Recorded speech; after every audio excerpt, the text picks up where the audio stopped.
हर खबर पर होगी आपकी पकड़। डाउनलोड कीजिए एबीपी लाइव ऐप। बिल्कुल सच है कि अभी भी चुनौतियां खत्म नहीं हुई हैं। अभी भी इस वैक्सीन का सफर बेहद लंबा है।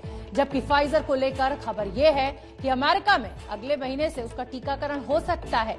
अगर ऐसा हुआ तो ये पूरी दुनिया के लिए बहुत महत्वपूर्ण होगा। लेकिन भारत जैसे विकासशील और दुनिया के दूसरे गरीब देशों के लिए फाइजर की वैक्सीन का टीकाकरण करवाना संभव नहीं होगा।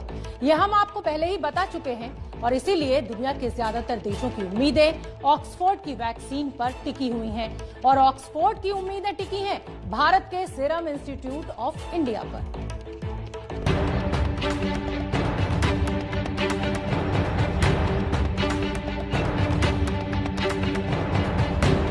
लगता है कि ऑक्सफोर्ड और एस्ट्राजेनेका की वैक्सीन की कामयाबी का भारत को पहले से ही विश्वास था।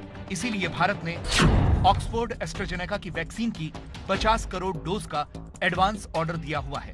इसके अलावा भारत ने अमेरिका की नोवावैक्स के 100 करोड़ डोज का ऑर्डर दिया हुआ है और रूस की स्पुतनिक 5 के 40 करोड़ डोज तैयार करने को कहा है। लेकिन इनमें सबसे ज्यादा उम्मीद ऑक्सफोर्ड की वैक्सीन से बंधी हुई है।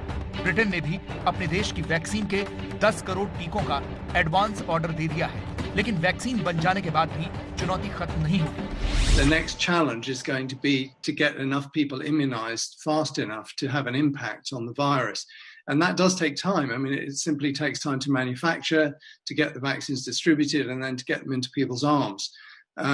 It can't just be done overnight. So the more vaccines we've got, the more doses of each of the vaccines we've got, the easier that's going to be. America की उम्मीद Pfizer पर ज्यादा टिकी हुई है। ये वैक्सीन भले ही भारत जैसे विकासशील देशों के लिए कारगर न हो, लेकिन अमेरिका जैसे अमीर देश में इसका टीकाकरण अभियान बहुत जल्द चलने वाला है। क्योंकि शुक्रवार को फाइजर और बायोएनटेक अमेरिकी सरकार से वैक्सीन के अप्रूवल की मांग कर चुके हैं। उम्मीद है कि अमेरिका का फूड एंड ड्रग एडमिनिस्ट्रेशन यानी FDA 10 दिसंबर को वैक्सीन के इमरजेंसी इस्तेमाल की इजाजत दे सकता है। अगर ऐसा हुआ तो अमेरिका में 11 दिसंबर से कोरोना की रोकथाम के लिए टीकाकरण हो सकता है। ये उम्मीद है कि अमेरिका में दिसंबर में 2 करोड़ लोगों को टीका लग सकता है। उसके बाद हर महीने 3 करोड़ लोगों को टीका लगाने की योजना है। अमेरिका में भी सबसे पहले मेडिकल सेवाओं में कार्यरत कर्मचारियों को वैक्सीन लगाई जाएगी। फाइजर के बाद मॉडर्ना भी बहुत जल्द अपनी वैक्सीन को इमरजेंसी इस्तेमाल के लिए अनुमति मांगने वाली है।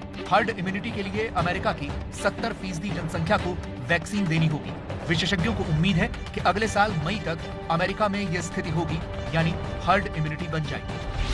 अब FDA का ये कहना है कि जो हम 3 हफ्ते 4 हफ्ते लेने वाले थे सेफ्टी प्रोटोकॉल देखने के लिए उन 30,000 40,000 पेशेंट्स का, उसको हम कुछ ही दिन में क्लियर कर देंगे और जिस दिन ये क्लियर होगा उसके अगले दिन से डिस्ट्रीब्यूशन शुरू हो जाएगी। और बात नहीं है कि फर्स्ट वीक ऑफ दिसंबर या एंड ऑफ नवंबर में जो हमारे सीनियर सिटीजन्स हैं नर्सिंग होम्स में जो रह रहे हैं और फर्स्ट रिस्पॉन्डर्स जैसे पुलिस और डॉक्टर्स नर्सेस को शायद मिलनी शुरू हो जाए।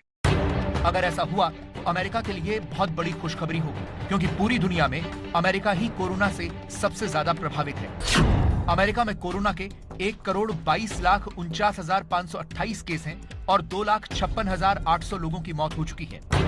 ऑक्सफोर्ड की वैक्सीन के बाद ये उम्मीद जगी है कि दुनिया के एक बड़े हिस्से को वैक्सीन के लिए भारत पर निर्भर रहना होगा, क्योंकि अमीर देश तो फाइजर और मॉडर्ना की वैक्सीन खरीद लेंगे, लेकिन जो गरीब देश हैं, अफ्रीका, एशिया और लैटिन अमेरिका के देशों के लिए ऑक्सफोर्ड की वैक्सीन ही ज्यादा कारगर होगी और इसमें भारत की भूमिका अहम होने वाली है।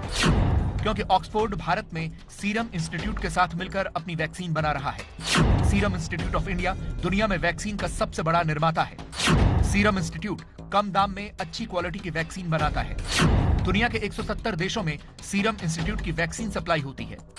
वो दुनिया में हर साल 150 करोड़ वैक्सीन बेचता है, जिसमें पोलियो, टेटनस, BCG और हेपेटाइटिस बी जैसी वैक्सीन शामिल है।